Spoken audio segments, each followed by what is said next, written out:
Excellency Yoweri Museveni, President of the Republic of Uganda and Chairman of the Non-Aligned Movement. Your Excellency Jeyhun, Bayramov, Minister of Foreign Affairs of Azerbaijan, speaking on behalf of the outgoing chairman of the movement. Your Excellencies, the heads of state and government of the movement, Mr. Musa Faki, Chairman of the Commission of the African Union, esteemed ministers, permanent representatives, distinguished delegates. I am deeply honored to join you in Kampala today on the occasion of the 19th Summit of the Non-Aligned Movement. I am especially grateful to His Excellency, Mr. Yoweri Museveni, the President of Uganda, and to the government and people of Uganda for their invitation and gracious hospitality. Let me also convey my warm congratulations to the Government of Uganda on assuming the chairmanship of the movement. Your known, astute, and insightful leadership assures me that under your guidance, NAM will effectively tackle forthcoming challenges, bolstering both its profile and influence. Allow me also to commend the outgoing chairman, the President of Azerbaijan, His Excellency Ilham Aliyev, for his successful stewardship of the movement during difficult times, and notably in broadening its connection with the people through initiatives like the NAM Parliamentary Network and the NAM Youth Organization. This year's summit theme, Deepening Cooperation for Shared Global Affluence, recalls the movement's founding principles of cooperation and collaboration, urgent prescriptions in the current setting. Our world is beset with profound, multifaceted challenges which demand creativity and consensus building to fashion effective solutions. Unhappily, it is precisely in the opposite direction that we are headed. Widening inequalities are breeding fresh grievances, while mistrust and geopolitical competition are hampering efforts to realize our aspirations of achieving sustainable development by 2030. In Ukraine, the Middle East, and here in Africa, crises and conflicts are laying bare the limits of the multilateral system, raising legitimate questions as to the relevance and value of the United Nations itself in terms of its ability to resolve global issues, and whether we, as a global community, can deliver the promise of peace and prosperity for all. There is no doubt that the world is deeply fragmented, complicating the mission and undermining the traditional mechanisms adopted by the United Nations in addressing major problems. And while we must, out of necessity, engage in introspection and adopt more effective strategies and methods to achieve delivery and meaningful impact, the one thing we must work hard to avoid is the loss of our ability to find common purpose and to act decisively when the moment demands it. I must tell you that I am deeply concerned and indeed dismayed about the ongoing calamity in the Gaza Strip. And so I call upon this movement to exert its influence in bringing a halt to the carnage that we are haplessly witnessing. That situation behoves us to ask, how much is enough? And does the very concept of enough even exist in this setting? Looking to the future of the region, I reiterate my urgent call on all parties to refrain from any action that could further spill over into neighboring countries. The General Assembly, encompassing the voice of the vast majority of member states, has been clear. In that regard, I renew the demand for an immediate humanitarian ceasefire and for the release of all hostages. This stands as the only credible course of action to authentically address, let alone resolve, this conflict. The wanton prosecution of violence only inspires intergenerational and cyclical appetites for retribution and reprisal.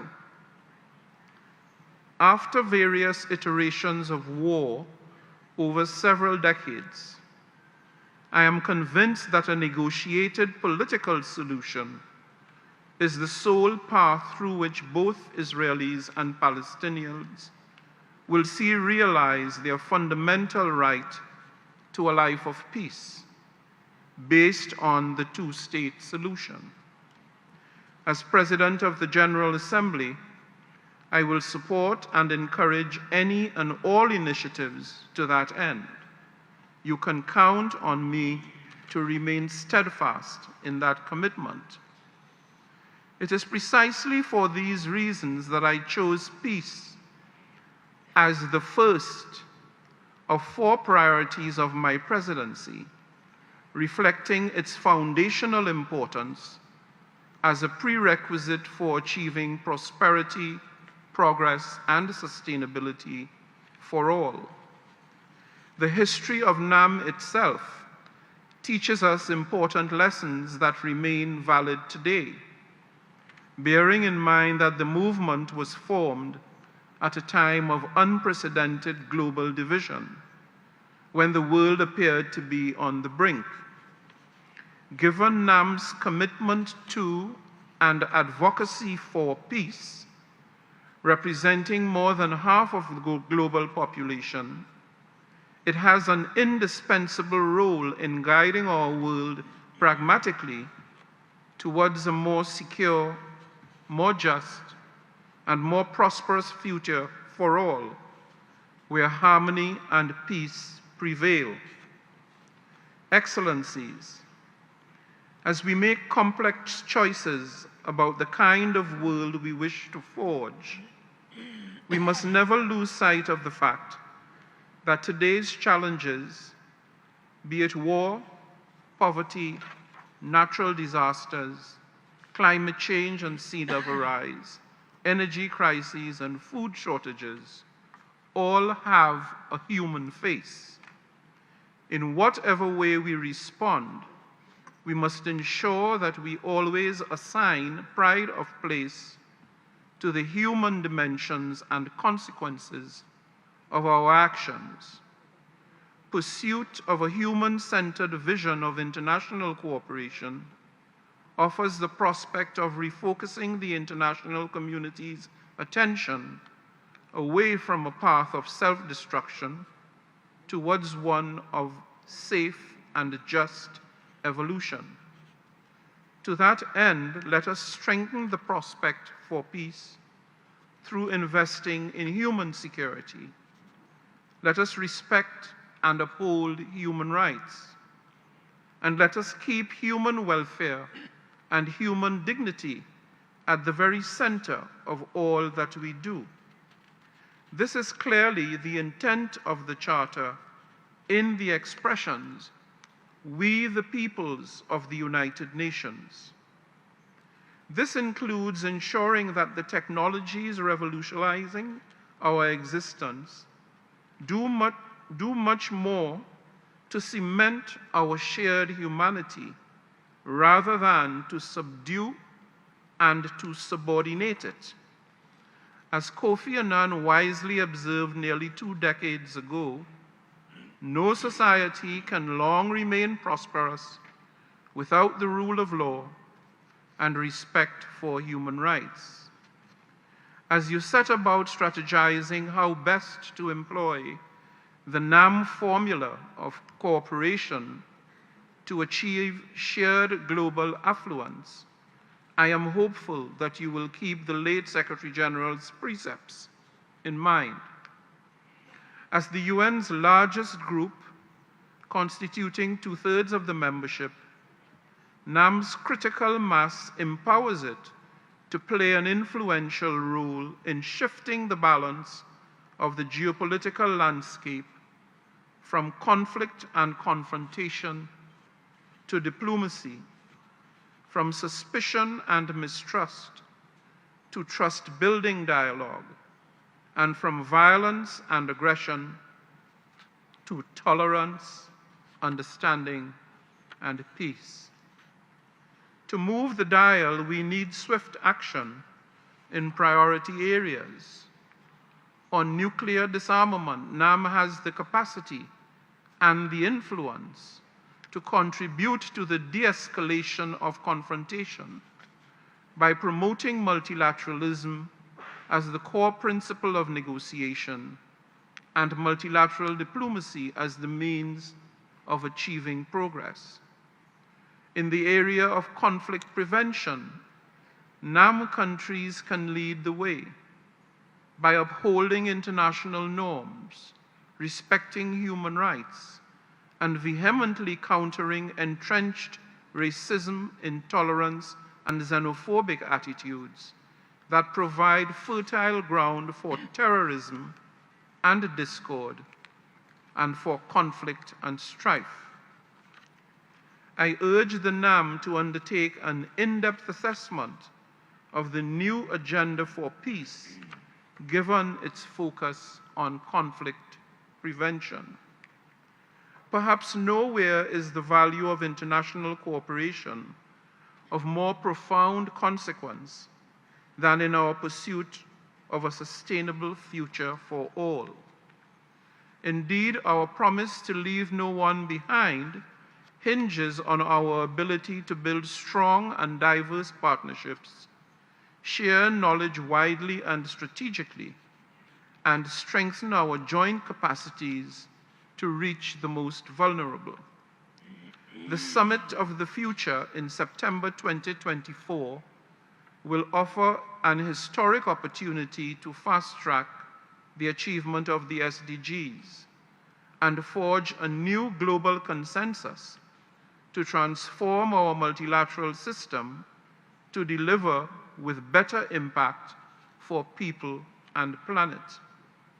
Ahead of the summit in April 2024, I will host the first ever Sustainability Week in the General Assembly, the flagship initiative of my presidency, featuring mandated high-level events on transport, tourism, infrastructure, and energy, as well as a signature event on debt sustainability.